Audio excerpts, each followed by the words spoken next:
Ok, boa tarde. A graça e a paz do Senhor. Sou o pastor Edilson Castro. Estou aqui de volta no Pensando Teologicamente e hoje com um tema bastante interessante, né? Práticas judaicas dentro do cristianismo. Então já convido você aí já para começar a replicar o link de nosso podcast de hoje à tarde, né? Já começa também a dar um ok aí para poder, né? O like, né? O pessoal fala aí também para que você possa estar divulgando a nosso podcast. E como de costume, antes de apresentar os nossos convidados de hoje à tarde, né? Eu gostaria de estar com você, já começando a orar, ok? Vamos orar então. Deus, meu Pai Todo-Poderoso, muito obrigado, Senhor, por mais uma tarde que Tu nos concede, de estarmos aqui reunidos na Tua presença, para tratarmos de assuntos concernentes ao Pai, ao Teu reino. Venha, Deus, com Teu olhar de misericórdia sobre nossa vida, nos dá sabedoria, discernimento, que possamos fazer tudo para a honra e a glória do Seu santo nome. Assim, Deus, eu oro, eu te agradeço, em nome de Jesus. Amém e amém. Glória a Deus. Pensando teologicamente com vocês, e hoje com esse tema, né, tão relevante aqui, que é o judaísmo, a prática judaica, né, no cristianismo. Já quero começar aqui, já falando que já tem vários internautas aqui conosco, né, já começaram aqui, o pessoal aqui já começaram aqui a dar boa tarde, Alexandre, Eliane, mas vamos lá. Nossos convidados de hoje, Jonatas, após Jonatas estar conosco, ele que tem curso, né, na área da hebraica. Então, a minha pergunta primeira, logo fale quem é Jonatas. Jonatas é uma pessoa entusiasta do hebraico, não é? Eu realmente amo muito essa língua santa, amo o espírito que tem nessa língua de convencer as pessoas da existência de um só Deus, um só Senhor. E hoje a gente tem o privilégio de ter um curso que dá aula para muitas pessoas dentro do país, no Brasil, e fora do país também.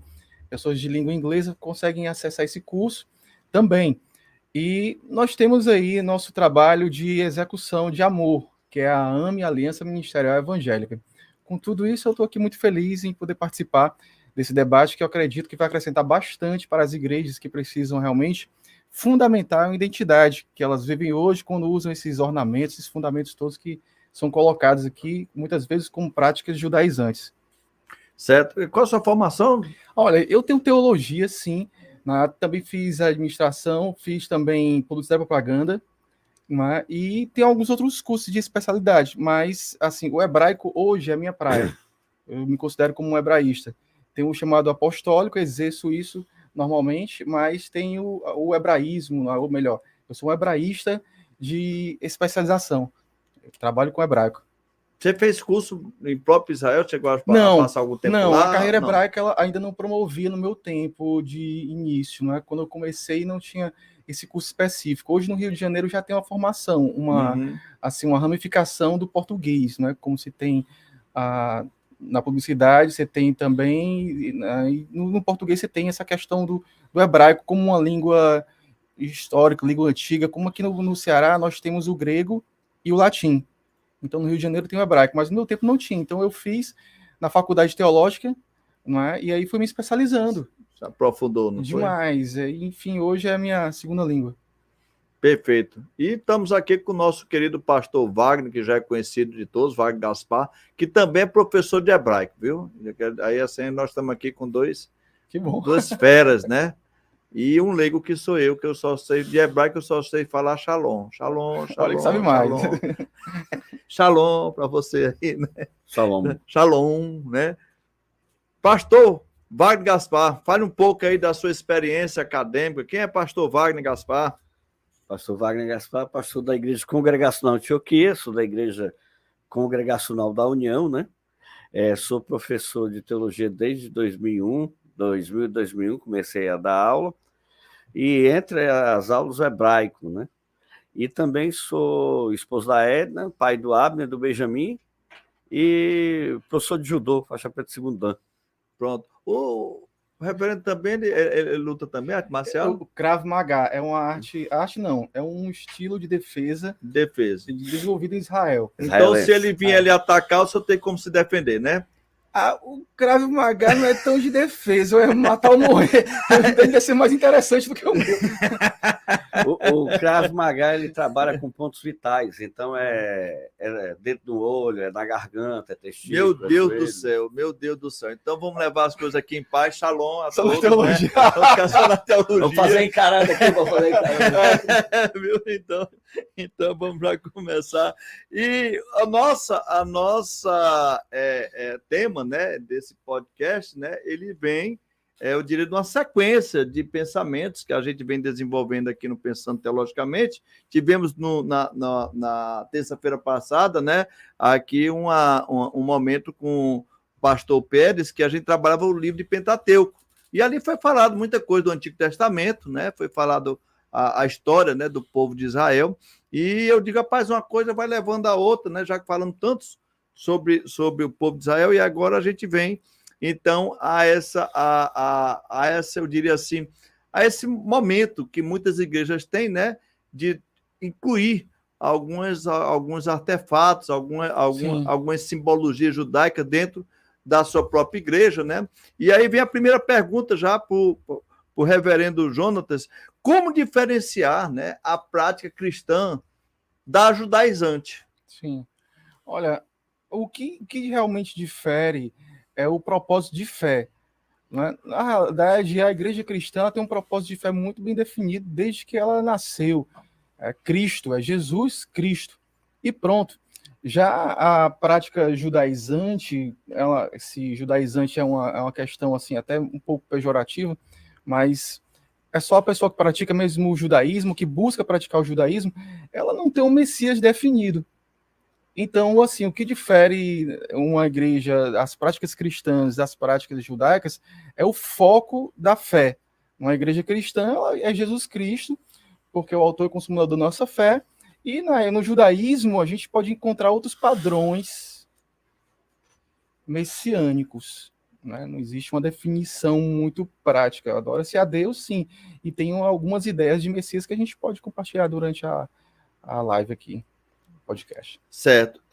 Ô, Tiagão, pessoal da equipe aí, aqui eu estou recebendo aqui, a Nilza está me falando que o áudio tá baixo. Já está ok aí, Nilza? Dá um ok aí se melhorou aí com a gente aí, se a gente pode dar continuidade. Se for o caso que a gente fala mais alto para o povo lá em casa, e está em casa também já ouvir, né? Mas vai de boa, né? Quero mandar aqui um abraço já aqui para a Eliane, né? Lembrar um abraço também para o nosso professor teólogo também, que está conosco aqui também, ele que também é da Teologia Pentecostal Assembleiana, nosso querido Valdemir está conosco, Erildo também está conosco aqui, olha, estou com o pessoal da Teologia Arminiana aqui conosco também. Entrou na live aqui um grande fonoaudiólogo de Fortaleza, viu? Quem é? Roberto Tavares. Roberto Tavares não, Roberto Tavares é dos Estados Unidos. Faixa preta de jiu-jitsu.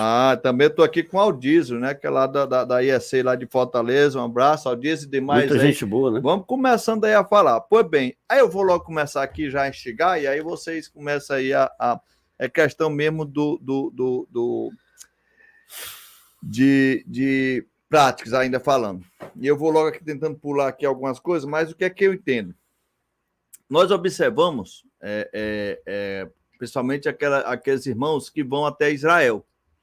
Sim. E ao chegar a Israel, eles se defrontam, né, com a cultura judaica de uma forma muito forte. E eu tive em Israel também, né? E aí a gente vai dentro daquelas lojas, né?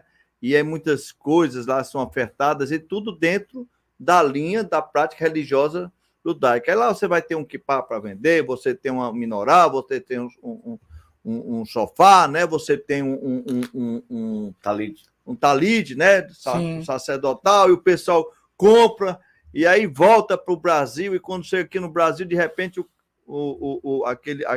aquele pastor está lá no púlpito, e já está lá com talite, está lá com... Como é isso daí? Para o cristianismo, para a mensagem cristã, né? Como você é estudioso da questão do judaísmo também, porque o hebraico Sim. leva você a esse estudo, né? Como você vê esse link, essa prática, né? Eu vou instigar mais ainda, depois o pastor Wagner também pode me ajudar em alguma coisa. Por exemplo, a gente teve um momento de ver por exemplo, o bispo Edir Macedo. Teve um período que o bispo Edir Macedo apareceu na TV, né? E ali ele estava com kippah, aí ele já estava com a barba. Ele fez assim, o templo, judeu, de Salomão. E voltou aqui, fez o templo de Salomão, mas hoje você já vê Edir Macedo, já de novo, voltando a usar o paletó e tudo, e totalmente fora da figura que ele colocou lá. Como é que você vê isso aí? Isso é normal, é legal? Olha, eu acredito. Qual é o teu entendimento com isso? Eu acredito que tudo que você imprime um entendimento não tem confusão. Quando você não entende, contende. Mas, como eu sempre afirmo, é uma igreja cristã, tem que ter muito bem estampada na igreja o Deus que você serve, tá? Servindo a Jesus Cristo, então tudo tem que direcionar a ele. Agora, esses ornamentos, eles são válidos quando tem uma instrução. Porque quando você pega, por exemplo, um talite e tem uma instrução, você começa a entender, não, ali representa mandamentos, ali é um chale de oração, que tem isso e isso, é interessante. A própria confecção do talite é toda especial. Também.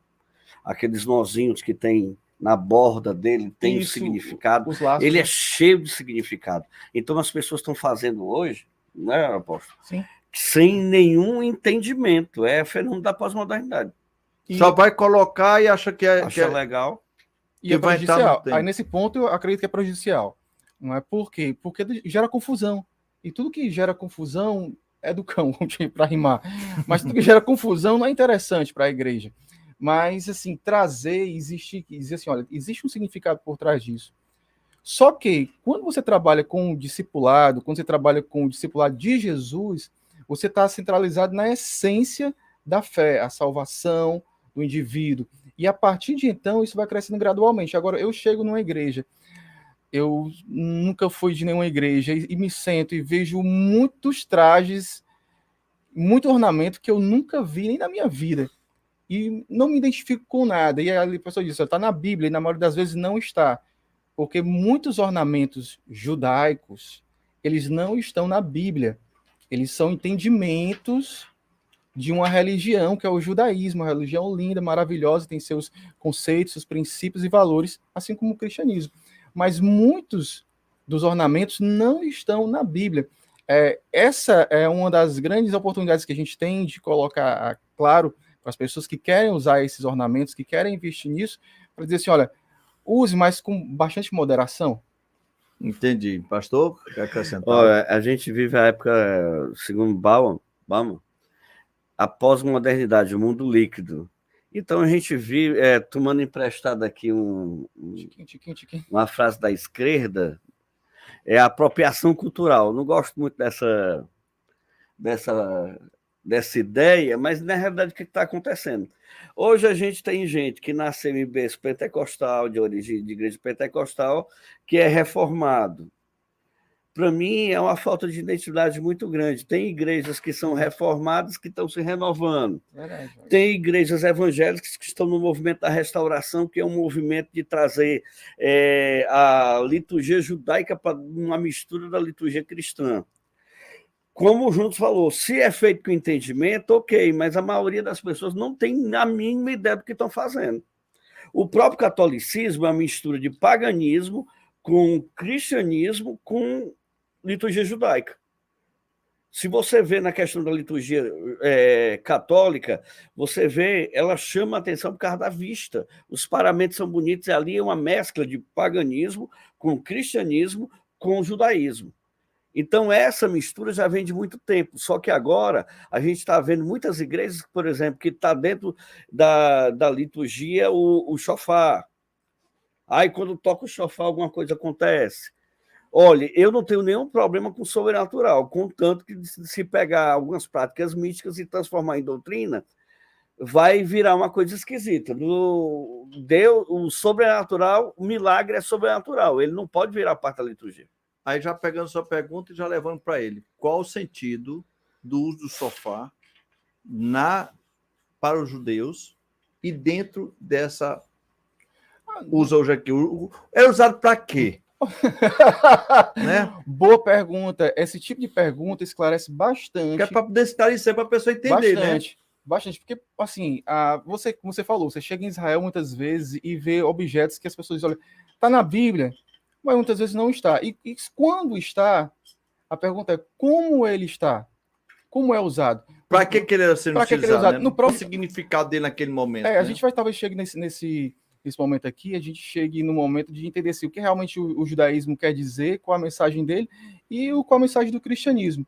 A mensagem do judaísmo nunca teve um shofar, você tem que ter um shofar para ser judeu. Tem judeus que só conhecem porque é um fato histórico, mas não faz parte da liturgia dele. Isso é uma coisa pós-moderna. Depois da diáspora, eles começaram a usar dentro de alguns eventos, por exemplo, uma festa de final de ano, Rosh Hashanah, Yom Kippur, alguma coisa do tipo.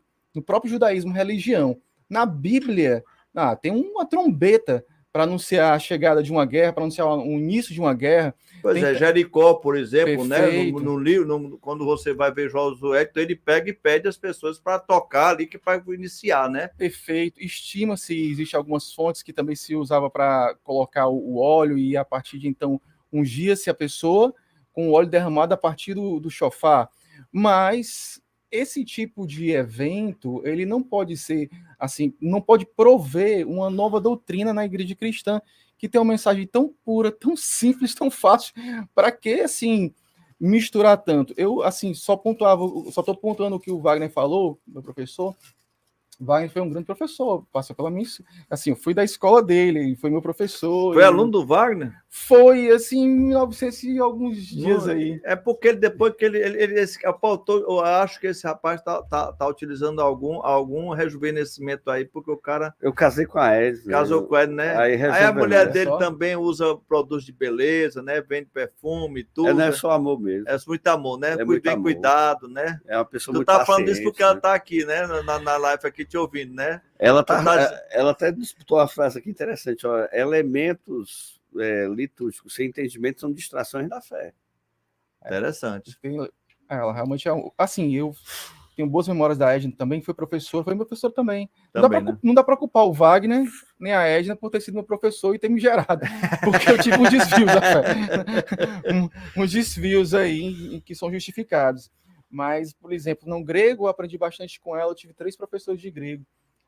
Um parênteses, eu tive um professor que sabia bastante, mas ensinava pouco, e tive eu tive a Edna que, assim, em comparação com esse professor, ela não sabia tanto, mas ensinou melhor do que todos que eu já tive. Até mesmo do que um outro que eu, assim...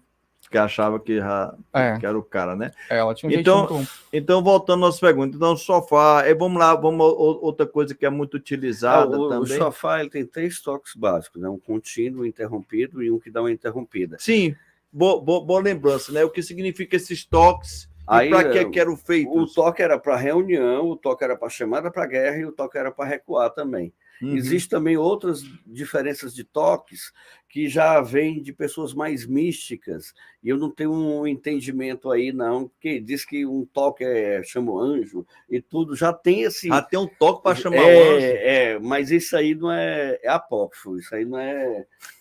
são desenvolvimentos posteriores, né? Desenvolvimentos posteriores. Mas basicamente era chamar para guerra, chamar para reunião e chamar para recuar. Aí vamos lá, o cristão, o pastor que está ali, ele foi no Israel, trouxe o sofá, está utilizando ele em algumas cerimônias dentro da igreja, né? Aí vem a pergunta, quais os perigos da judaização na igreja cristã? Totalmente, assim, de perder a identidade. Quando você perde a identidade, você perdeu tudo.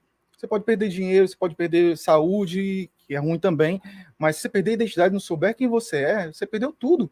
E quando a igreja cristã ela deixa de entender o chamado principal dela, que é de levar a palavra da salvação, se isso puder ser qualificado, já ia pontuar, o Wagner pontuou aí, se puder ter um princípio de restauração que valoriza a fé em Cristo, não que torna ela mais plural do que já é hoje, aí tudo bem, eu acho que é válido. Vamos pegar um instrumento, a gente tem um piano que não sabe de que nasceu, a origem do piano. Antigamente era até condenado nas igrejas, não podia nem se tocar piano.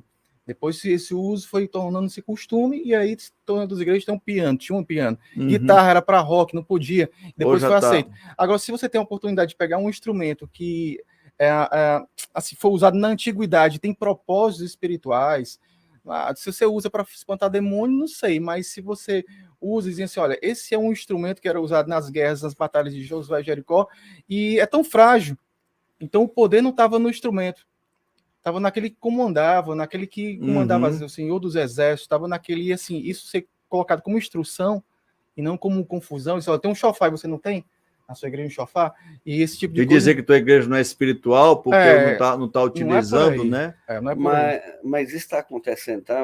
Por exemplo, com o fenômeno de Vamos Milhões de René Terra Nova, com todo o consideração e apreço que eu tenho os dois, eles estão no movimento da restauração. Esse movimento da restauração estão querendo voltar a um cristianismo do primeiro século, e esse cristianismo do primeiro século está dentro da igreja judaica, porque primeiro se converte pessoas dentro do judaísmo, todos os cristãos, a princípio, eram judeus, e depois que vai pegar os gentios.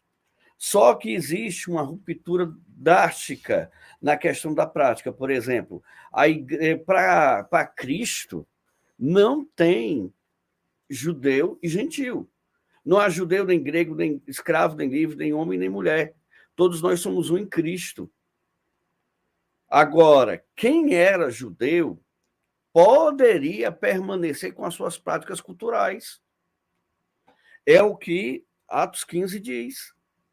Então, nessa questão, está se querendo voltar para um canto que a gente nunca veio.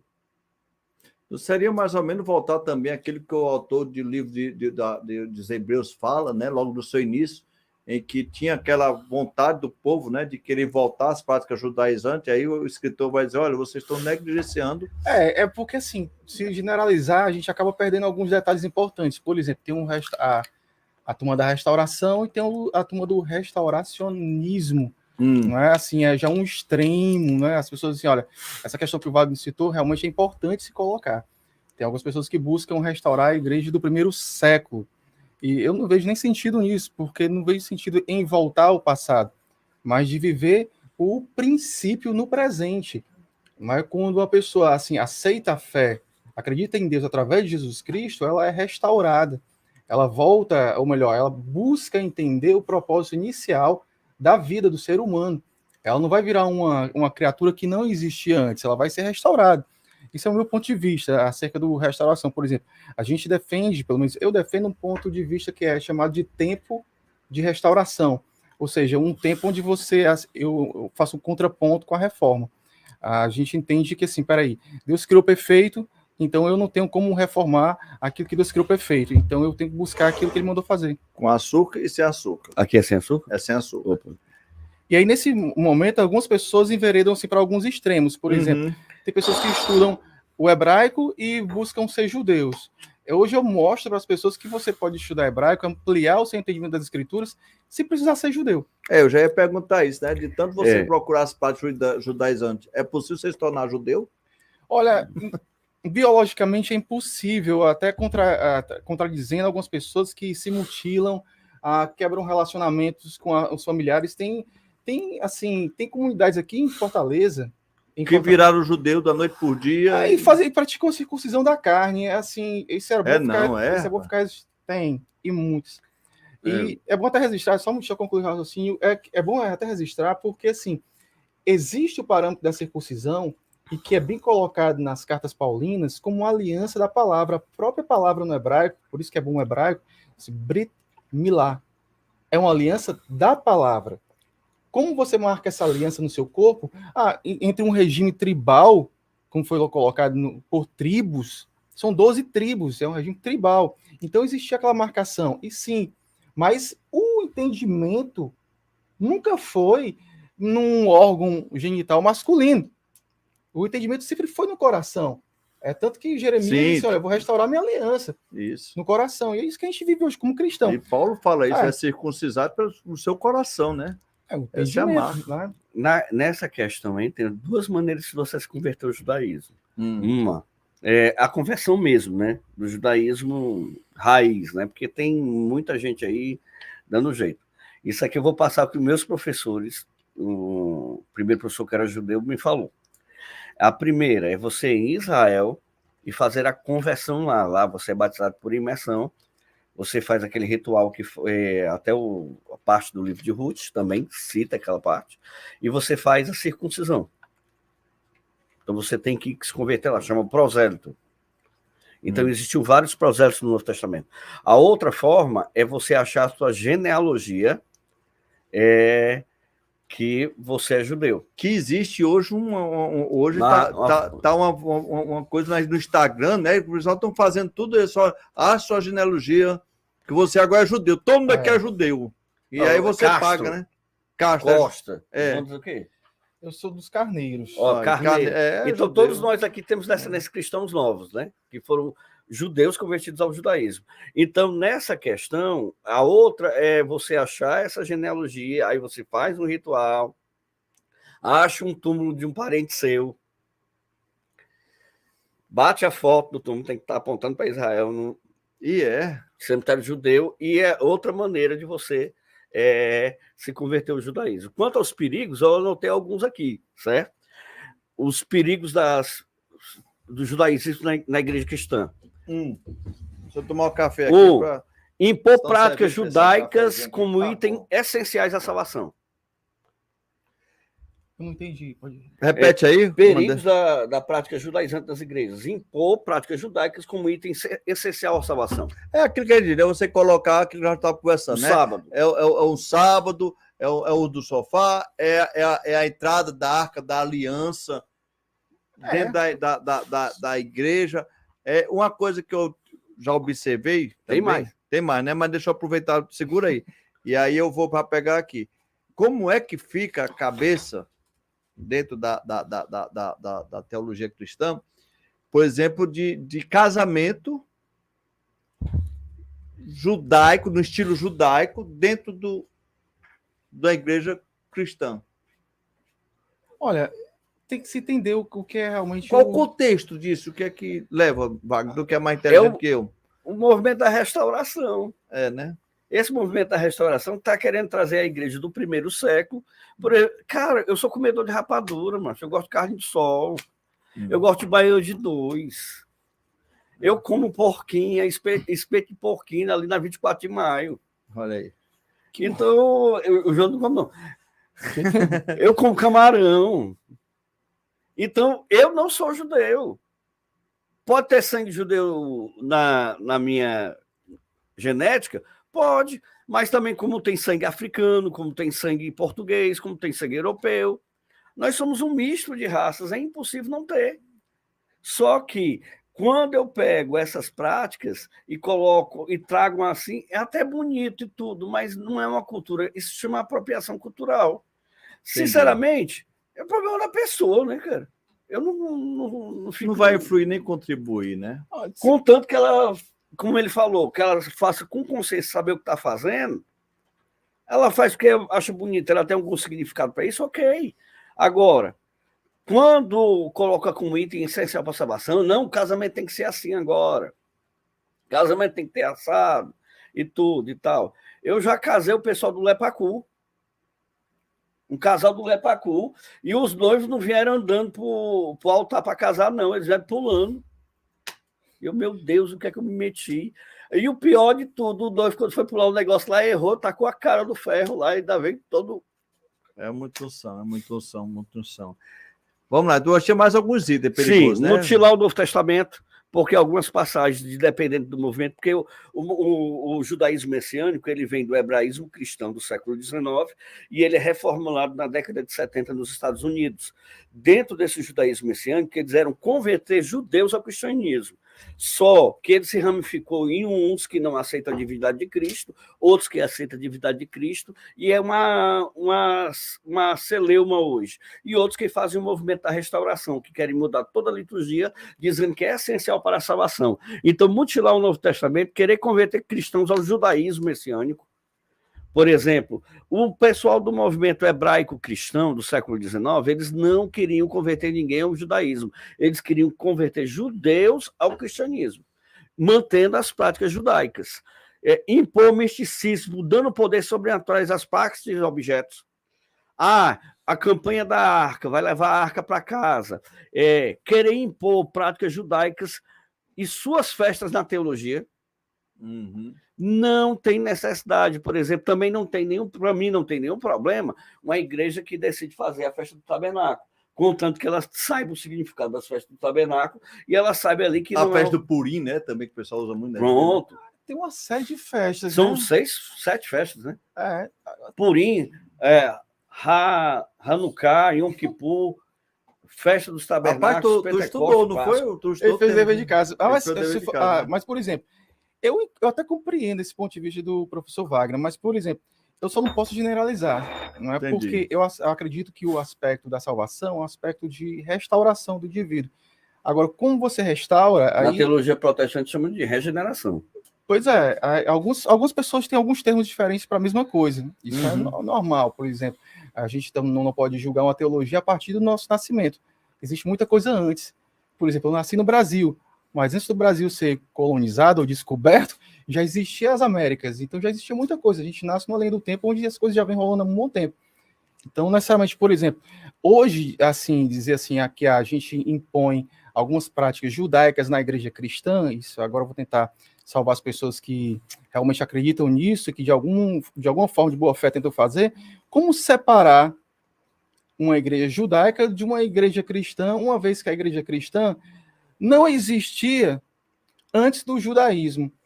E herdou, vamos lá, eu coloquei aqui, fiz uma listinha para o Wagner, herdou o entendimento de um Messias, herdou o entendimento de batismo, isso não é cristão. Messias é judaico, é judaísmo.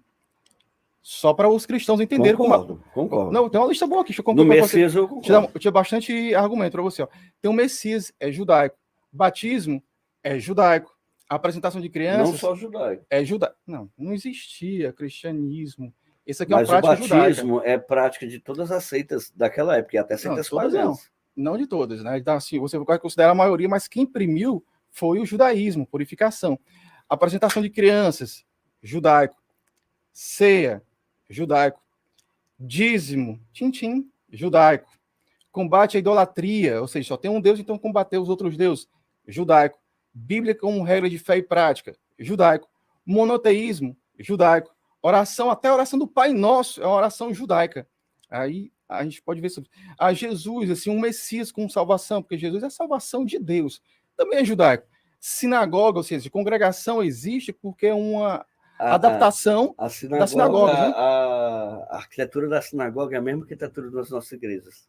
A maioria das igrejas hoje seguem outro padrão, já que a gente colocar já segue o padrão mais maçônico, né, de pirâmides, a coisa toda. Mas surgiu assim, fora do templo. Não, eu falo dentro, a arquitetura dentro ali, os bancos, o altar ali, onde prega, o púlpito. Continua uma listinha bem simples para a gente, assim, jejum e oração. Judaico. Diga você. Páscoa. Judaico. Também, né? Um dia específico de culto. Judaico. Catequese. Judaico. Então, assim... Então nós somos judeus, rapaz. Não, aí esse é o ponto. O judaísmo hoje... O judaísmo messiânico? Quem então vem a ser o judaísmo messiânico? Pronto, boa pergunta disso. Mas vamos falar o seguinte, o intervalo já está em meia hora aqui, eu estou cheio de perguntas aqui eu tenho que dar uma parada depois para responder dos internautas aqui. Intervalozinho, 2 minutinhos, vamos tomar um cafezinho aqui rapidinho, eles voltamos já e vamos responder as perguntas e depois, que hoje aqui, eu acho que esse podcast vai demorar mais de 1 hora, viu, pessoal? Intervalo aí, turma. Rapaz, tá...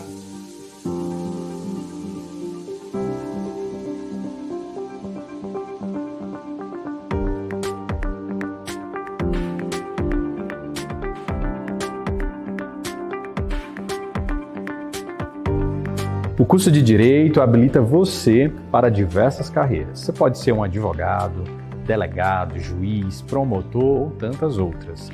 Aqui na FMB, nós oferecemos um curso onde tentamos transformar você em um verdadeiro protagonista do judiciário, habilitado para atuar com os meios tradicionais e alternativos de gestão de conflitos. Nossa matriz curricular tem como diferencial 3 disciplinas de práticas interdisciplinares que já aproximam o aluno, logo no início do curso, à realidade profissional.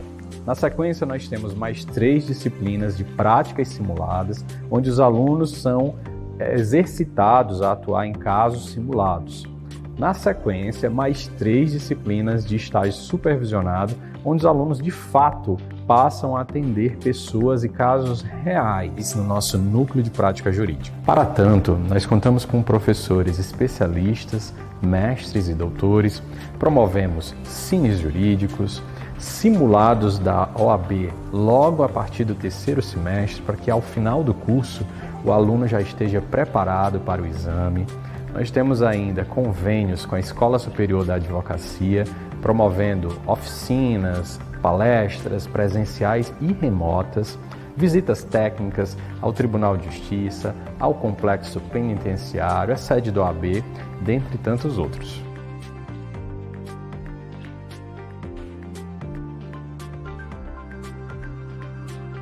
Todos esses mecanismos resultaram no sucesso de nossos alunos em diversas seleções bastante concorridas, como para estágio no Tribunal Regional do Trabalho, Defensoria Pública, Ministério Público, dentre outros. Isso demonstra que hoje nós estamos oferecendo a você, que é aqui da região do Maciço de Baturité, um curso com a qualidade que antes só se via na capital, onde eu estudei e outros colegas. Então, eu te convido a vir cursar Direito na FMB. Vem para a FMB. O seu sonho está ao seu alcance.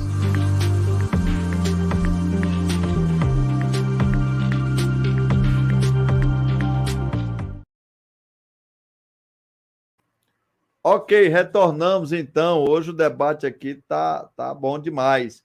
Mas eu quero aqui dar aqui também, antes de voltar à pergunta que nós fizemos aqui após Jonas, eu quero aqui também começar a interagir com nós internautas, né?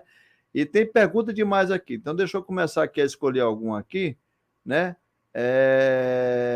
O Elton Moraes, ele fala, o que me diz de uso de um berrante na igreja? Ele só falou a palavra berrante. É o chofar. É o chofar, né? Tentando resumir, olha, é interessante o quando pastor você rei do gado. Ele tem mais amigo pastor do que eu acredito que sim. Apesar da minha associação, mas ele tem mais amigo pastor. Mas enfim, mas é interessante quando você tem um entendimento. Quando não, deixa só nas revistinhas. Perfeito. Eu posso falar também? Fale. A questão do chofar, por exemplo, nós temos músicas hoje que tem participação do chofar. Então, se você souber tocar... E for fazer como um instrumento musical, faz muito legal, né? E inserir bem na liturgia, não tem nenhuma dificuldade. Por exemplo, pode acontecer alguma coisa mística num culto? Amém. Mas contanto que não vire doutrina, porque não é bíblico, não tem nada que apoie. Na Bíblia, o uso do chofar como parte da liturgia, parte da teologia. Por exemplo, você inserir isso obrigatoriamente, como também a arca, tem que ter uma arca na igreja, e aquela arca é idolatrada, chama a idolatria para essas coisas, então isso é totalmente condenável. Agora, se é inserido com consciência e sem nenhuma dificuldade, porque tem gente que gosta. Assim como você pode inserir um instrumento de repercussão, você coloca lá uma batida, você bota um triângulo, né? Você pode. Se for utilizado como instrumento musical, nós basicamente isso, né, Wagner? Isso. Né? Eu tenho aqui outra aqui. A Renata vem fazer aqui. É errado trazer tradições hebraicas para o culto, mesmo que isso seja bem recebido pela igreja, mesmo que faça bem aos fiéis? Olha, eu acho que o evangelho não é uma questão de fazer bem. É uma questão de fundamento. Assim, tem fundamentos. O pensamento bíblico, aí eu ouso dizer, é um pensamento hebraico. É um pensamento que, assim, ele destoa das outras línguas. É a língua santa. Então, tudo que é referente ao hebraico é uma coisa. Judaísmo, uma das coisas que eu estou tentando deixar muito claro aqui, e estou contando com o professor Wagner, ele já apontou o judaísmo messiânico, e eu também não concordo muito com essa ideia, posso até responder sobre isso. Mas uma coisa é judaísmo, que é uma religião, e outra coisa é cristianismo. Que é outra religião. Que é outra religião. Que é o já que a gente está aqui tentando aqui de diferenciar. Felipe Macedo faz. O que difere do judaísmo de sangue e o judaísmo de conversão? Ambos são judeus igualmente? Ele faz esse comentário, isso parece bizarro. O Wagner pontuou umas coisas interessantes aqui. Eu só acrescentaria que hoje a questão de ser judeu é mais uma questão ética do que étnica. Preste bastante atenção. O sangue, como o Wagner falou, nós não temos um judeu puro sangue. Você vai na genealogia de Jesus, tem até Davi, não é? Que é descendente de Moabita, que não deveria nem entrar nessa genealogia. Mas o judeu hoje, ele se comporta como um judeu. Isso religioso. Judeu religioso é uma coisa. O judeu civil é outra coisa. Eu tenho ajudado alguns alunos que são filhos de judeus a preencher documentos, quando eles estão aprendendo hebraico ainda, preencher documento, aprender a língua para chegar já falando. E não é mais uma questão assim espiritual. É mais uma questão política. Você tem um rabino, um dos novos critérios, você tem um rabino que valida que você frequenta a sinagoga e, enfim, a assinatura do rabino hoje vale muito mais do que até sangue em Israel. Uma assinatura de um rabino. É bom diferenciar o judeu do israelita, porque o judeu é aquele que nasce de ventre judeu. Por exemplo, se eu tenho um casal misto, que a mulher é judia e o homem é goim, é gentil, o filho dela é judeu. Ele não precisa fazer conversão. Se ele quiser praticar o judaísmo, ele vai fazer só a circuncisão. Mas a circuncisão ainda hoje é praticada? É praticada. Da mesma forma o judaísmo, do Testamento? Nas sinagogas, por exemplo, que são vinculados a Israel, sim.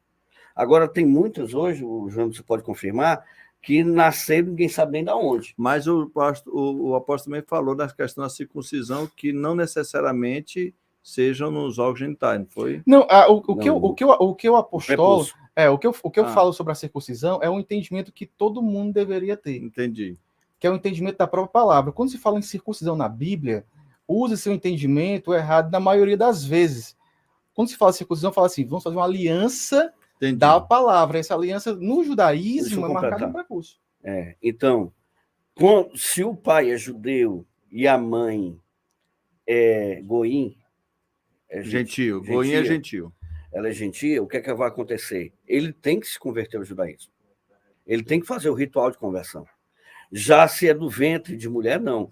Porque como eles esperam o Messias, se nasceu em ventre de mãe judia, é judeu. Certo? Embora existem vários tipos de judaísmo. Eu tenho o judaísmo ortodoxo, eu tenho um judaísmo mais secular, um judaísmo que é até ateu. No Yom Kippur, que é o dia do perdão, que eles acham que Deus está julgando quem vai viver e quem vai morrer durante aquele ano, eles julgam no Yom Kippur. Então, naquele dia, todo mundo vai na sinagoga pagar as taxas da sinagoga. Porque os judeus eles têm 10 dízimos. São 10 práticas de dízimo diferentes. Então, eles vão pagar o ano todo, pagar lá. E tem gente que é até ateu. Que vai também. Por exemplo... Que são 10 dízimos... 10 tipos de dízimo. 10 tipos de dízimo. Se a gente implementasse isso daqui na igreja cristã, acho que esvaziaria rapidinho, né? É um dízimo que é separado do estrangeiro. Ou não, né? A pastora Wagner, ela está aqui agradecendo. A pastora Edna Gaspar está aqui agradecendo, né? Dizendo que você tirou nota 10 porque ela ensinou muito bem você ontem e hoje você está aqui dizendo tudo que aprendeu por ela. Tá? Meu marido aprende mesmo que eu ensino, né? Então, ela é minha personal estilo. Ela me vestiu, né? Que diz que quando eu me visto só, eu misturo xadrez com bola. Mas ela está dando parabéns porque você aprendeu bem direitinho o que ela ensinou de ontem para hoje. Armando Xavier, olha aí. A responsabilidade agora aí, viu, Jonas? Do presidente. Nosso presidente da associação aqui dos congregações do Ceará, ele faz uma pergunta aqui. Se a ideia do Messias judaico é diferente da do Messias cristão, então por que usar essas práticas hoje em nossas igrejas? Na realidade, a ideia é a mesma. Pelo menos assim, eu posso defender esse ponto. Agora, a prática é diferente. E aí, quando você generaliza, por exemplo, cristãos, a gente está generalizando. O cristianismo hoje tem 1 milhão de vertentes, incontáveis. E o judaísmo também tem suas vertentes. Então, assim, eles esperam uma pessoa que represente o Deus aqui na Terra e estabeleça um reino de segurança. Para mim e para vocês que somos cristãos, para a gente já veio e vai voltar. E aí a gente segue esse Messias, segue a conduta de fé, de amor, a obra de Cristo, ela nos conduz à salvação, a própria salvação por meio dele, através dele, a gente segue isso. Para o judaísmo, não. Ele tem uma conduta que espera ainda o Messias, mas de muitas formas. Por exemplo, olha, quando se fala essa questão, por isso que eu questiono o judaísmo messiânico, para mim é um paradoxo. Porque todo judaísmo é messiânico. Imagine o povo judeu sem um Messias. Não existe. Mas esse judaísmo messiânico não é aquele judeu que acredita que o Messias é Jesus? Pois é, Sim. Não é? são esses termos que são aplicados assim, sem um entendimento do termo. Porque se eu disser assim, olha, eu sou cristão e não creio em Cristo, não faz sentido. E todo judeu ele vai saber que tem um Messias. Todo judeu tem um Mas Messias. o que vai diferenciar é que o judaísmo messiânico é aquele que já entende que o Messias é Jesus. É só aquelas E questões agora que existe dentro do judaísmo messiânico uma diferença de alguns grupos. Por exemplo, um grupo acha que é o grupo da restauração, que a igreja tem que ser restaurada ao modo judaico. Que a igreja tem que voltar ao modo judaico. E dentro do judaísmo messiânico, uns que acreditam que não, que tem que converter judeus ao judaísmo messiânico que aceita Jesus. Dentro desse grupo também existe outra divisão. Uns que acreditam que Jesus é Deus, outros que acreditam que Jesus não é Deus. Uns que são unicistas, outros que não. Então há umas ramificações. Nós temos hoje dentro do Brasil alguns grupos de judeus messiânicos que não se diz da restauração e são. Então, esse movimento de restauração não é restaurar o indivíduo, é restaurar a igreja no molde judaico. Uma igreja que, particularmente, que nem existiu. Joel aquele faz um bombardeio de perguntas tudo de uma vez. Aquele se empolgou aqui e ele foi o Joel Thiago aqui. E vamos tentar responder as perguntas dele tudo de uma vez também, né? Porque ele faz uma pergunta e já manda outra, e já manda outra. Mas vamos lá. Vamos tentar aqui, Joel, te ajudar aqui, né? Se for verdade que o homem em pecado não prospera, olha o que ele está trazendo aqui, né? O que dizer do ministério dos apóstolos, deve ser dos apóstolos, né? E profetas, e julgar pela forma como foi o fim deste? Ele faz a primeira pergunta daí, né? Aí ele vai em emenda com outra.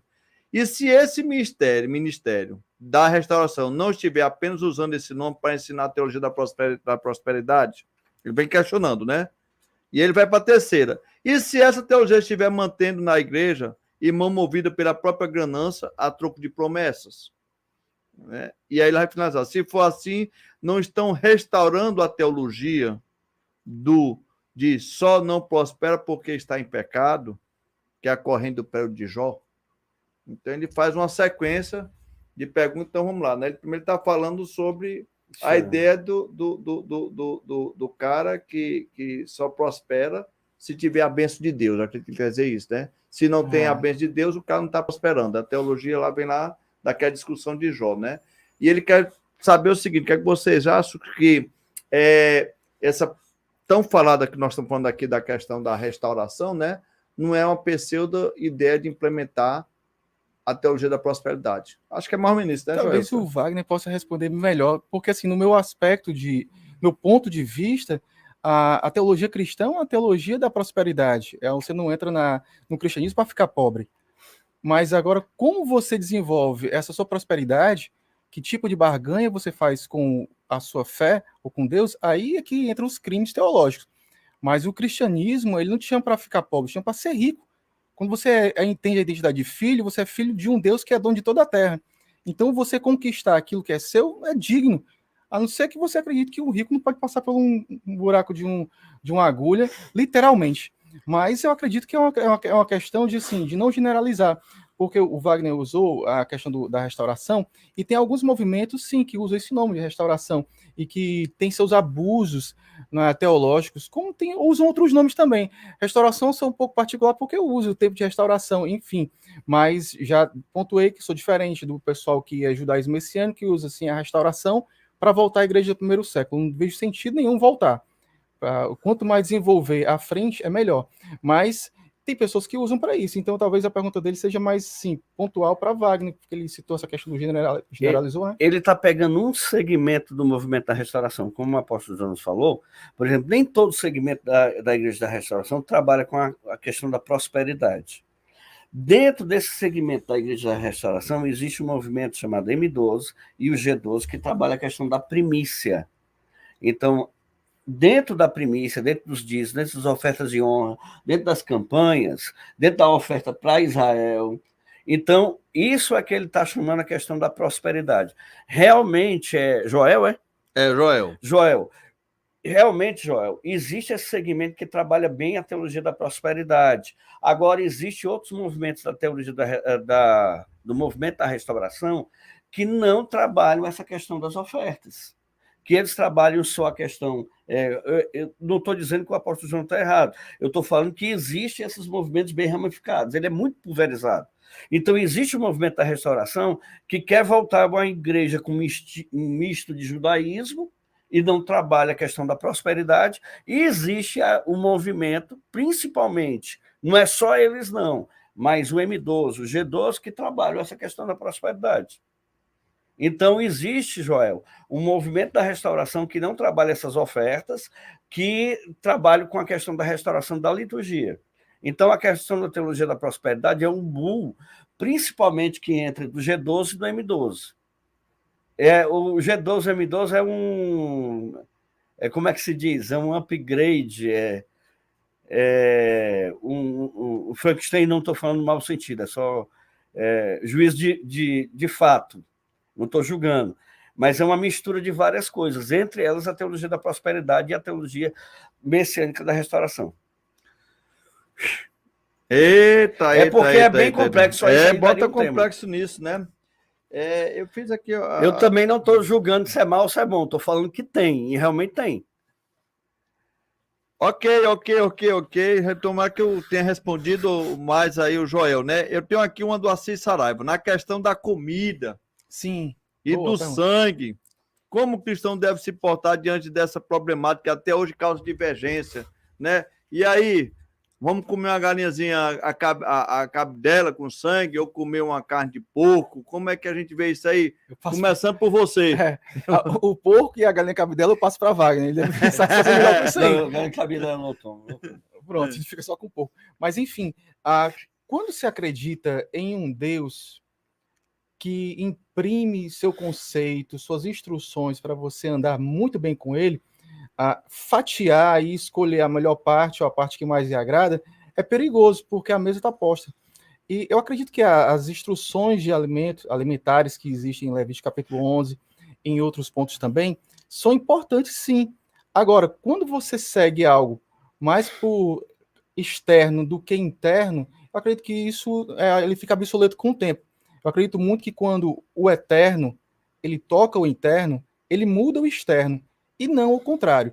Ou seja, quando você come por entendimento que você está cuidando do templo do Espírito Santo, e quanto melhor você comer, e existem algumas instruções para você comer e viver bem, na Bíblia você seguir isso aí, tem um bom caminho. Agora, quando você faz isso apenas por religiosidade, eu não vejo qualidade na religiosidade. Se alguém vê, desfrute. Mas eu pessoalmente não vejo assim vantagem em seguir ritos religiosos.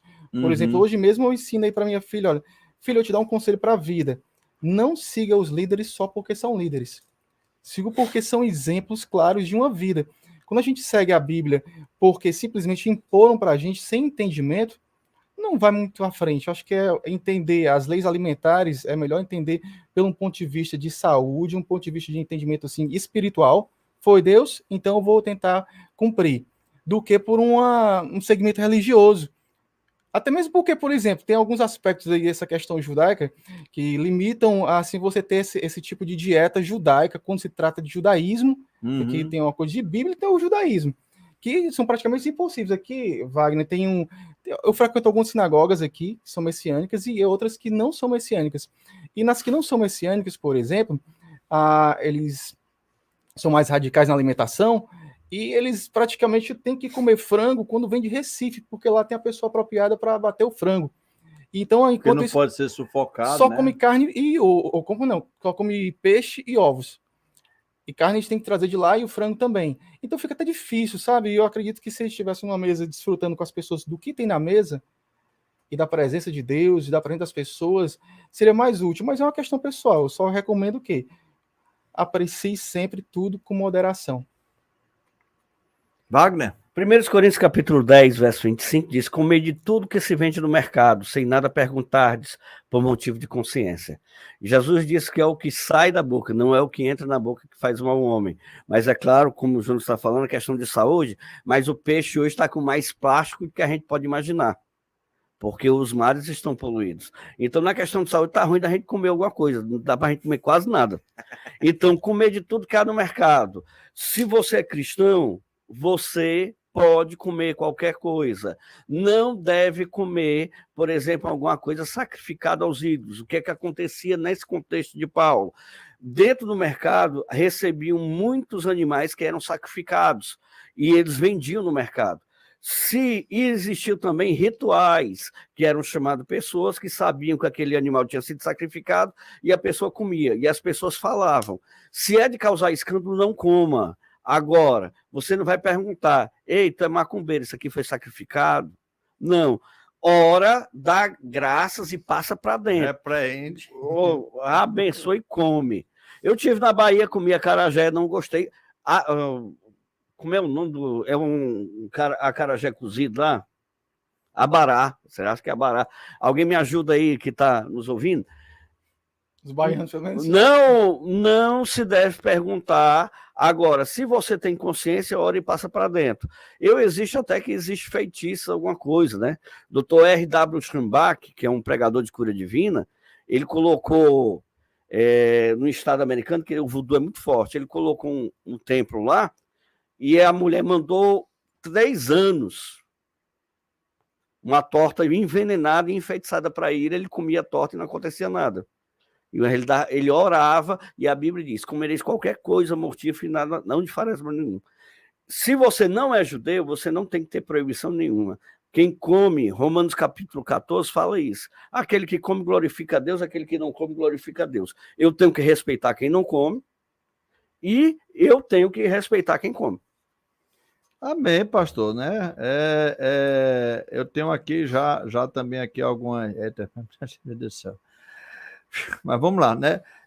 A Sam Moraes, né? Tá dizendo o seguinte, manda um abraço aí ao nosso apóstolo Jonas, acompanho ele no grupo Aleph, me ajuda muito no hebraico, grande professor e pessoa. Obrigado. Abraço aí.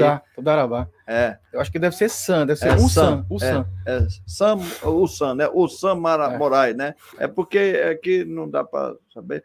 Mas vamos lá, né?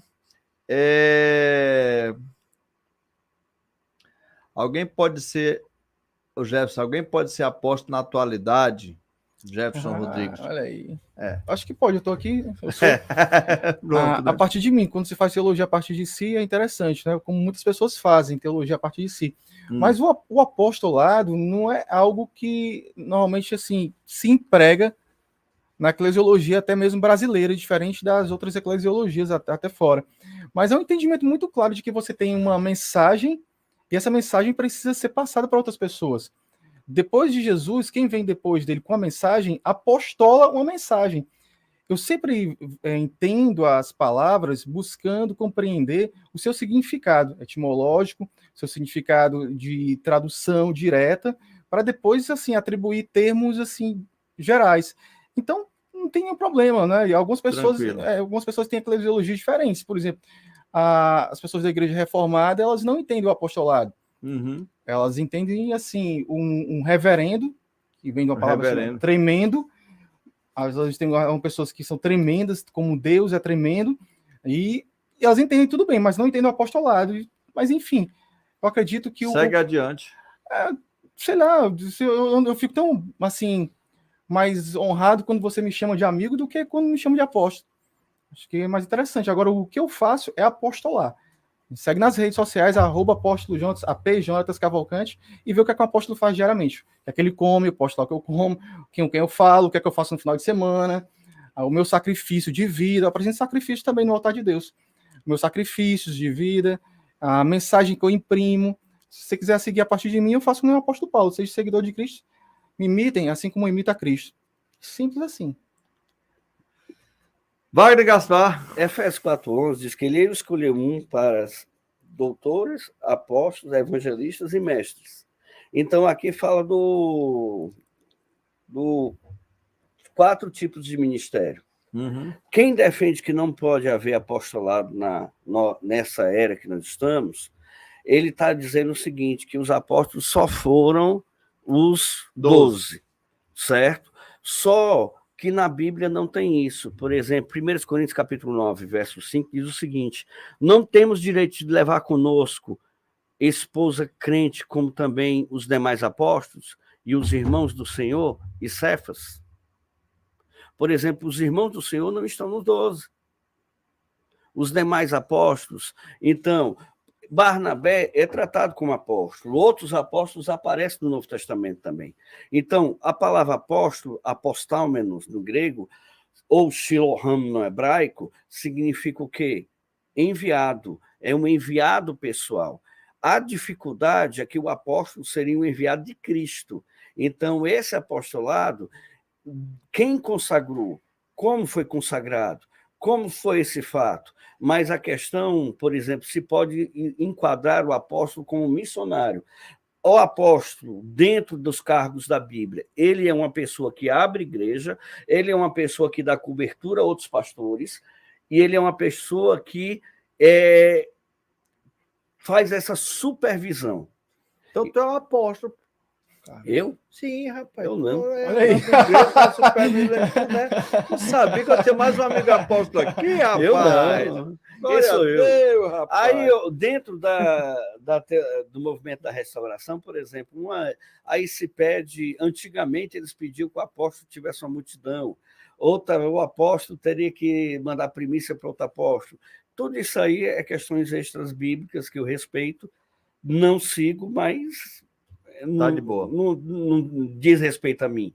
Mas o apóstolo, para mim, pode haver, contanto que ele dê supervisão a outros pastores, que ele abra igrejas, que ele desbrave campos e algumas coisas também que acompanham. Por exemplo, o apóstolo, normalmente ele tinha um dom de milagres e maravilhas. O apóstolo tinha um dom da palavra. O apóstolo tinha um dom da evangelista. Dentro dos 5 ministérios, por exemplo, o apóstolo seria esse aqui, que toca em todos os outros.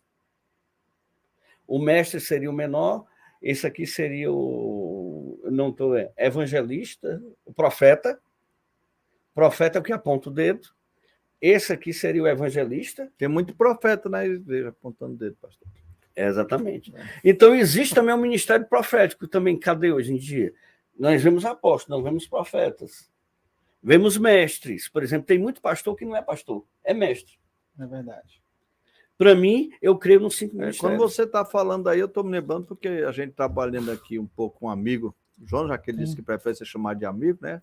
Uma vez eu chamei ele de amigo e ele se sentiu honrado. Disse, eu estou muito feliz você está me chamando de amigo, só porque você é meu amigo. E o Jonas aí, ele, como ele falou aqui no início aqui do nosso podcast, né? Ele está à frente aí da AME, né? E o Jonas tem esse trabalho também, já dentro do que você falou aí, né? De estar também acompanhando, aconselhando e dando cobertura a vários pastores, né? Que o procuram, né? Não só na parte do aconselhamento, mas também até na ajuda também. É verdade. Ele tem feito isso daí. Mas vamos voltar aqui ao nosso tema, buscando aqui, quando eu tinha outras perguntas. Vamos falar aqui da cultura judaica, que é as práticas judaizantes que nós estamos falando aqui, né?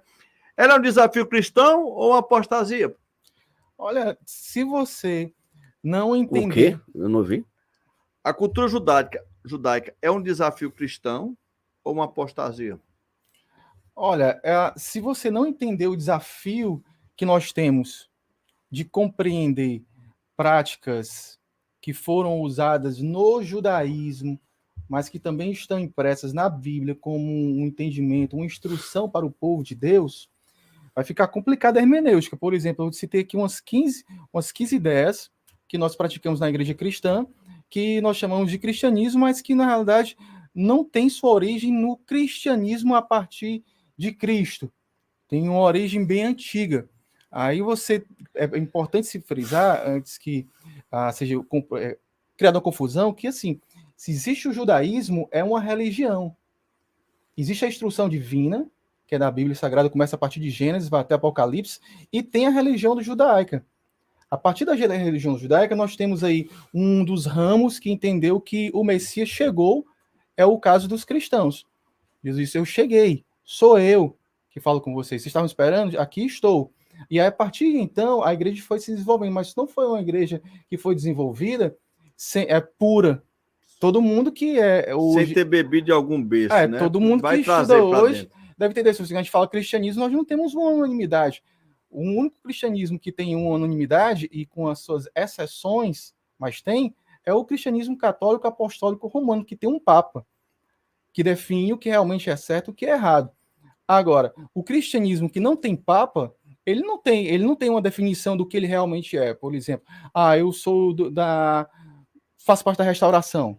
Estou imprimindo essa questão agora. Não sou mais batista, como era, de carreira, enfim, aquela coisa toda. Não sou simplesmente um pentecostal, sou da restauração.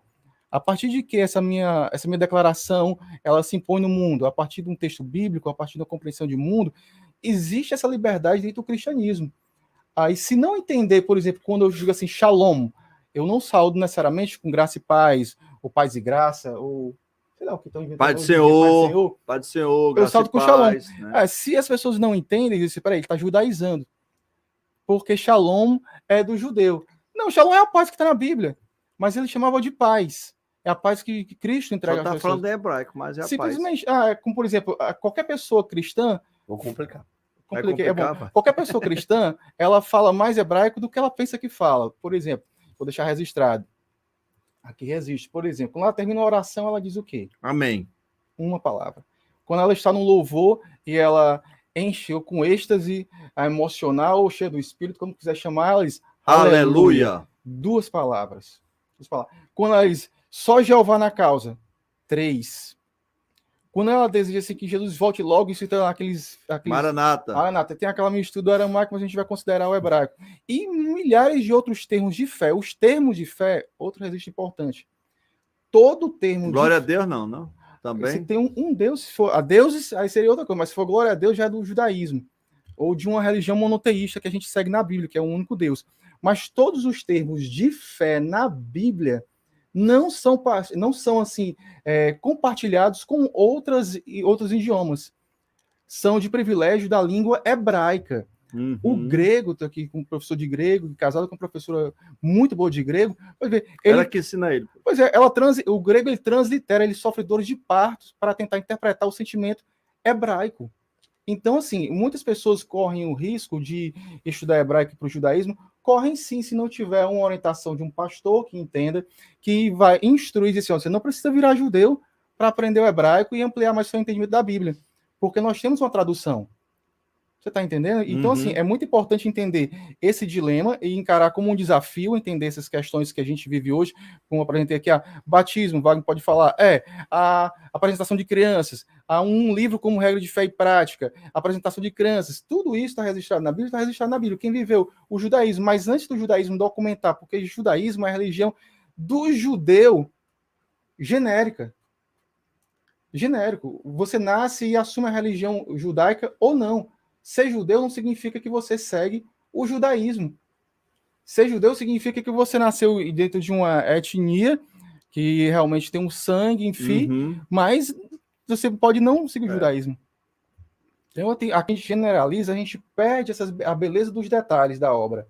Que a gente entender assim, peraí, eu sou cristão, sou porque eu acredito em Jesus Cristo. Agora, como eu acredito em Jesus Cristo é diferente do testemunho de Jeová.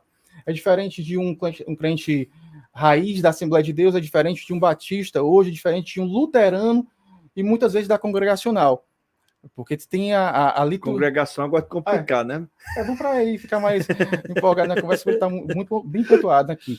Mas, enfim, eu acredito que 2 filhos têm visões diferentes do mesmo pai. Mas certo. O pai é um só.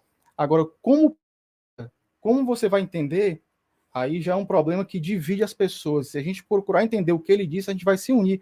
Apesar de divisões dentro do judaísmo, no próprio farisaísmo, que as pessoas gostam de generalizar, havia pelo menos 13 subdivisões do farisaísmo.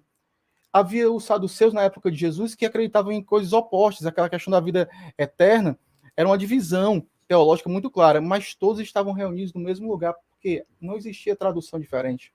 Existia liberdade de interpretação. O que se divide é quando você começa a agir diferente. Pensar diferente não divide ninguém. Eu penso diferente da minha esposa. Mas nem por isso nós estamos separados. Nós temos um propósito maior que nos une. Então, quando aquilo que nos une é maior do que aquilo que nos separa, a gente pode andar juntos. É muito importante, Jonas, essa questão. E aí eu quero aqui frisar também nisso, até no objetivo do nosso podcast, porque às vezes nós temos aqui alunos nossos, né? E que, o professor Edilson, o pastor Edilson está trazendo o tema, mas ele não é crente congregacional da igreja. Por que ele está trazendo isso? Nosso podcast, ele tem esse trabalho, essa visão, né? E o nome já diz, pensando teologicamente. Então, aqui nós vamos estar discutindo diversas inquietações teológicas, né?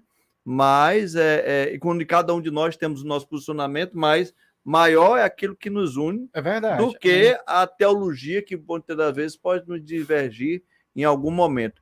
Mas eu quero que o senhor complique aí, que você pega fazendo a complicação. A cultura judaica, para mim, é a cultura judaica só. Agora, ela pode ser um desafio cristão ou uma apostasia? Depende. Como é que eu identifico uma seita? Eu posso utilizar as 4 operações da matemática. Quando adiciona alguma coisa à Bíblia, quando subtrai alguma coisa da palavra de Deus ou da pessoa de Jesus, quando multiplica os meios de salvação e quando divide a glória de Deus com mais alguém. Então, utilizando as 4 operações da matemática, a cultura judaica, se ela colocar algum item que é indispensável para a salvação, ela é uma heresia, uma apostasia. Se ela está dividindo a glória de Deus com mais alguém, ela é uma apostasia. Se ela multiplica os meios de salvação, por exemplo, eu tenho que ter o sábado e tenho que vir para o culto ser cristão? Não. É pela fé somente. E se ela divide a glória de Deus com mais alguém, ela divide. Então, eu tenho que identificar isso. Por exemplo, a palavra shalom. Dentro do shalom, eu tenho paz, prosperidade, amor, mansidão. A palavra shalom em hebraico significa tudo isso. Então, quando eu digo a paz do Senhor, na realidade, a minha origem está no shalom. Eu estou desejando tudo isso para uma pessoa. Então, uma pessoa que tem consciência, a mesma palavra que no grego é eirene e no hebraico é shalom, tem essa carga, tem esse peso. Então, a cultura judaica, ela se está trazendo confusão, é uma apostasia. Se ela está servindo só de alguma coisa para enriquecer o culto, e a gente conhecer a cultura judaica, ela é uma bênção. Outra coisa, é claro que a gente vai ter muita herança do cristianismo. Cara, Jesus era judeu. E a primeira igreja era toda judaica. E outra coisa, quem sistematizou o cristianismo foi um rabino da tribo de Benjamim. Foi Paulo. Os partidos judaicos políticos religiosos que existiam naquela época eram os saduceus, fariseus, essênios, zelotes. Todos esses aí. Os saduceus eram um grupo menor que se focava no templo. Já os saduceus, que eram céticos, não acreditavam no sobrenatural, e os fariseus, eles eram ligados à Torá, na sinagoga. Então, por isso que nós herdamos muita coisa dos fariseus, porque na queda de Jerusalém, quando caiu Jerusalém, morreu todo mundo, só quem escapou foi quem? Os fariseus. Porque os fariseus, olha, nós queremos sair da cidade, porque a gente não é ligado ao templo, não. Não tem mais arca. Deus é tão bom que a arca sumiu. Quando a arca se some, o compromisso dos fariseus ficaram na Torá. Ele tinha a Torá, as Misná e o Talmud. Eles saíram e foram para a cidade chamada Jâmnia. Quando chegaram na cidade chamada Jâmnia, quando fugiu alguns zelotes, eles mataram os zelotes. Os fariseus. Era muito unido essa família. Então, é uma questão da cultura judaica. O que nós temos hoje da cultura judaica é mais dos fariseus. Os outros partidos religiosos morreram na queda de Jerusalém, em 70. Perfeito, rapaz. 1h20, 1h15, cara. A gente conversa demais aqui. Vamos ver que a gente acelera aqui, que o pessoal daqui a pouco começa a dizer, rapaz, esse povo tá conversando demais, né? Jesus e a lei, né? Como é que esse casamento perfeito ou uma quebra de paradigma daí? Como é que funciona? Eu acredito... Aposto com você, depois eu passo pro Wagner. Você tem um rei, Jesus, tem um reino, e tudo isso casa com a lei. Porque imagina um rei com um reino sem lei, anarquia. E quando ele vem colocar ordem nas coisas, ele precisa de uma instrução. Jesus cumpre a lei, ensina, vive. Essa igreja edificada por ele continua, nessa minha perspectiva de restauração, sem os extremos da prosperidade, entre outras coisas que são nocivas, como o Wagner bem salientou, é muito bom pontuar as coisas que são nocivas à igreja. Mas, enfim, Jesus realmente cumpriu e ensinou, até que houve uma inferência de um concílio, ou melhor, de um imperador que colocou suas próprias leis, ou melhor, seus próprios critérios para se transformar, ou melhor, para virar cristão. O Wagner sabe um nome muito bem. Oficialização da cristianismo, né? Constantino. Exatamente. Qualquer pessoa que tem um mínimo de teologia. Quando você vai para uma igreja evangélica, que seja, a gente chama hoje de evangélico cristão, na maioria das vezes, você precisa ter consciência se você está sendo ali uma pessoa vítima de uma teologia ou você é co-participante daquela teologia. Saber onde é que você está. Tem uma frase importante nas sinagogas, interessante, que ela diz assim, dá-me a talefneu medo pô, assim, saiba diante de quem você está. Quando a pessoa busca uma igreja evangélica, necessariamente ela não está buscando um acervo teológico. Ela está buscando alívio para a alma. Ela quer segurança. Ela, na maioria das vezes, quer segurança de paz interior, no casamento, na vida financeira, entre outras assim, dificuldades da alma que ela tem. Agora, Jesus Cristo, através do ensinamento, eu costumo dizer que Jesus Cristo veio ensinar, e através dessa palavra que ele ensinou, nos libertou. Fazer milagres? Fazia. No caminho. Fazer outras coisas? Mas fazia. Não era o objetivo principal dele. O milagre era o meio. Era um meio para poder trazer a fé. Pois é, alguns acreditam que assim, é uma estratégia, né? Né? Mas, assim, dentro do cumprimento profético, dentro do cumprimento messiânico, o milagre também fazia parte. Enfim, mas eu acredito que Jesus e a lei é o casamento perfeito. Você não pode conceber um rei sem lei. Se alguém consegue entender, se pronuncie. Wagner Gaspar, complica ou descomplica? Vamos complicar. Não, vamos descomplicar. Dessa vez vou descomplicar. A questão do legalismo é justamente que vai colocar a lei nos obrigando debaixo de uma lei para a salvação. Então, o legalismo ele é pesado. Existe também a outra questão, que é o anomismo. Neonomismo, perdão. O neonomismo seria uma nova lei. Então, uma nova lei vos dou. Amar a Deus sobre todas as coisas, e um novo mandamento vos dou. Amar a Deus sobre todas as coisas e o próximo a ti mesmo. Mas isso é a concretização do que já tinha anteriormente, sendo que foi resumido em dois. Mas existe também um antinomismo. O antinomismo é contra a lei. Então, eu tenho que entender, na questão de Jesus dentro da cristologia, a questão do legalismo, que eram os judaizantes, que queriam impor a lei, fazer com que as pessoas se circuncidassem e observassem dias e todos. Isso não é mais necessário. Então, o legalismo está do lado de fora. Então, eu vou para o antinomismo. Não tem mais lei? E se não tem mais lei, eu já posso fazer tudo. Eu posso ter uma nova lei, que é a lei do amor. Entender, Jesus, ele cumpriu a lei. Quando ele não pecou. Então, ele obedeceu a lei. Então, quando Jesus cumpriu a lei, ele encerrou a lei, porque ele foi o único... podia cumprir a lei, meu querido. Ele o único que obedeceu e não pecou. Ele cumpriu a lei também porque ele foi o sacrifício. E não tem mais sacrifício agora. Não tem mais necessidade de sacrifício. O sacrifício para a religião judaica era didático, porque eles vinham do paganismo e eles herdaram aquele sacrifício, só que aquele sacrifício apontava para quem? Para Cristo. E quando Cristo morre, ele é o sacrifício perfeito. Perfeito. Não há mais sacrifício. Dá para dar um glória a Deus aí em casa? Ô, glória! Então, rapaz. Jesus, ele cumpriu a lei, não precisa mais. E não tem mais pecado, porque se não tiver pecado, então pecamos para que superabunde a graça. Não de maneira alguma. Ele cumpre a lei também, porque quando Jesus, nós aceitamos o sacrifício de Jesus, ele nos corrige, ele nos justifica, ele nos purifica. Então, aquele que é de Cristo, ele não tem mais a vontade de viver no pecado. Você está vendo como a teologia ela realmente é ampla? Porque você pega, por exemplo, uma fatia do discurso cristão. Por exemplo, Jesus Cristo cumpriu a lei, então eu não preciso mais cumprir. Não existe esse texto.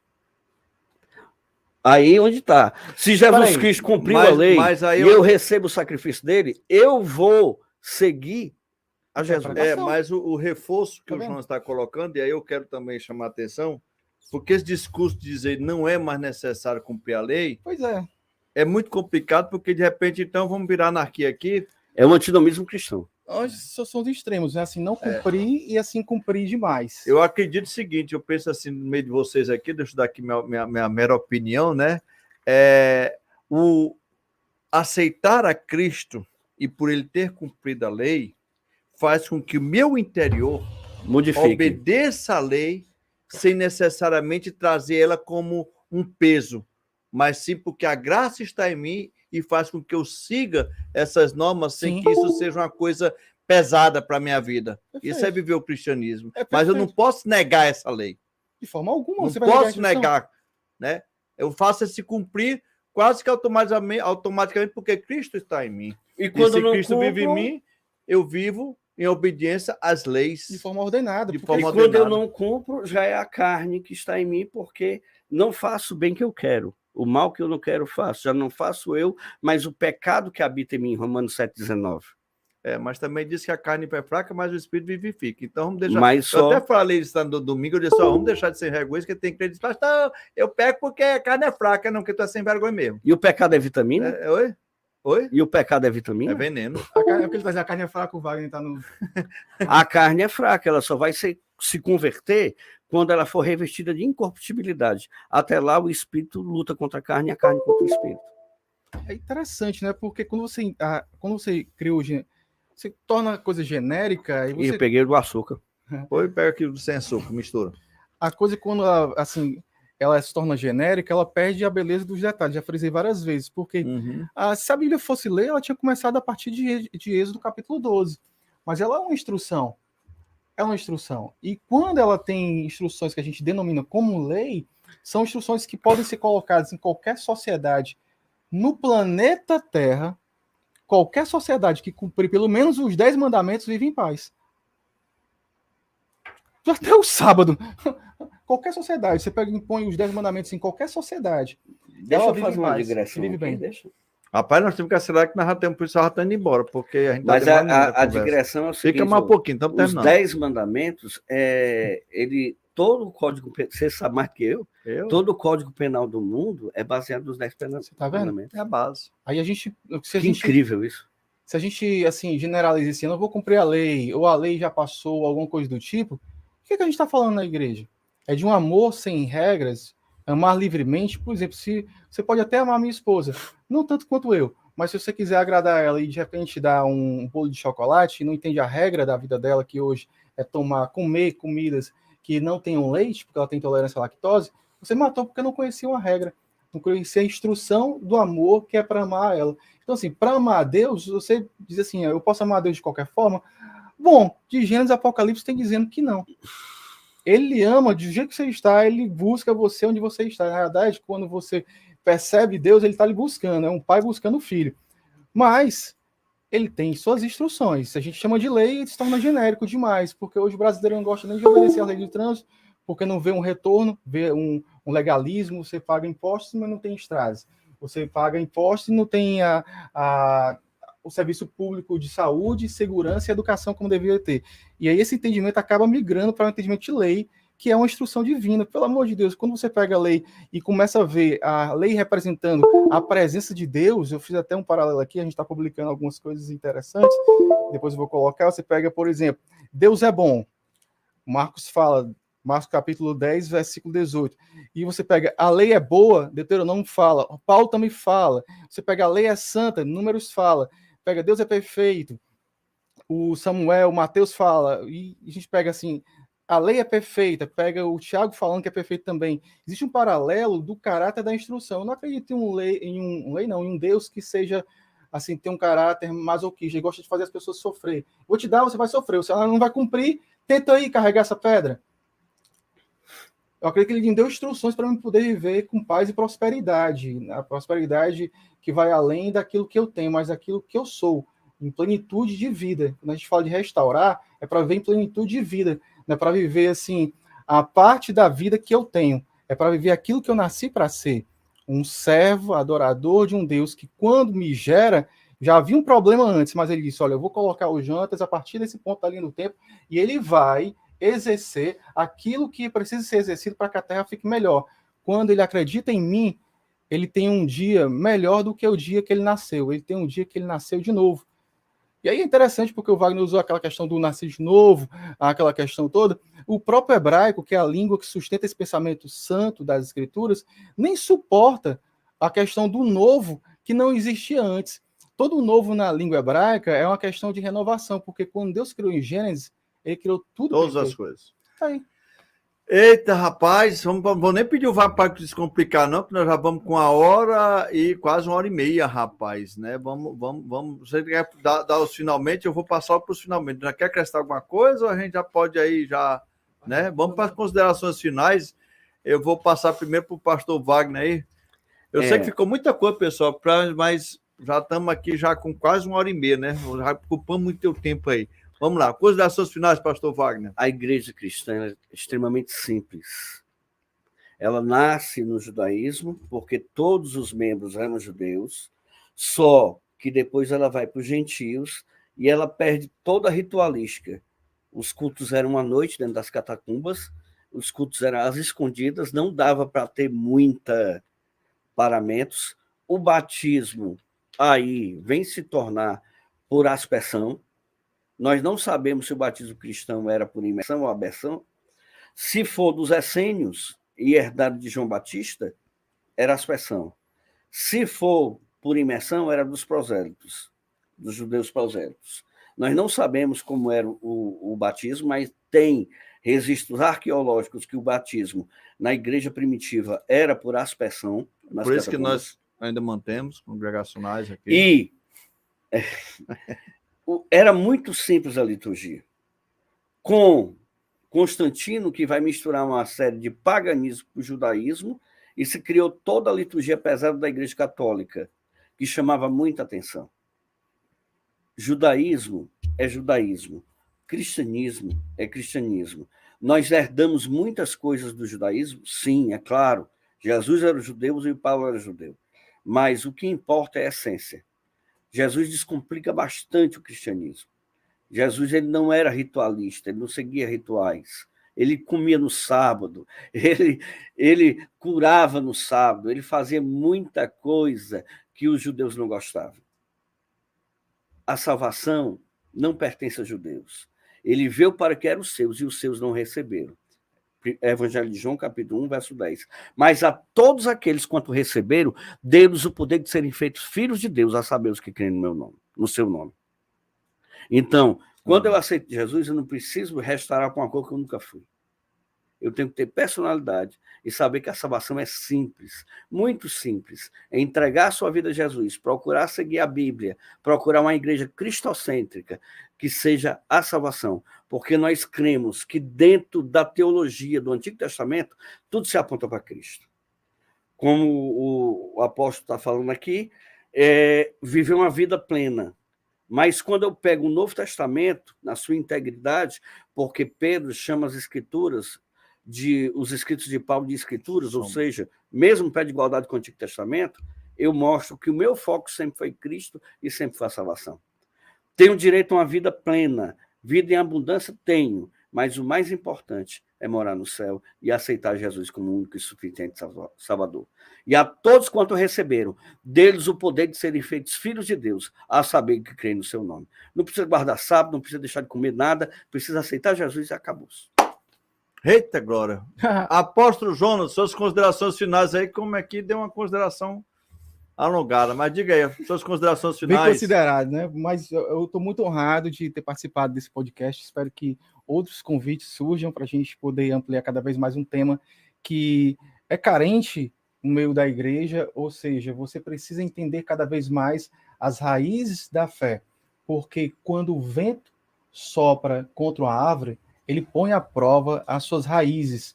Eu acredito que nesses dias onde muitos ventos de doutrina têm soprado, a igreja precisa entender a sua verdadeira identidade. Não é aquilo que disseram que a igreja deveria ser ou que ela tem que ser, mas aquilo que a Bíblia diz que nós somos. É um tempo novo, é um tempo de restauração.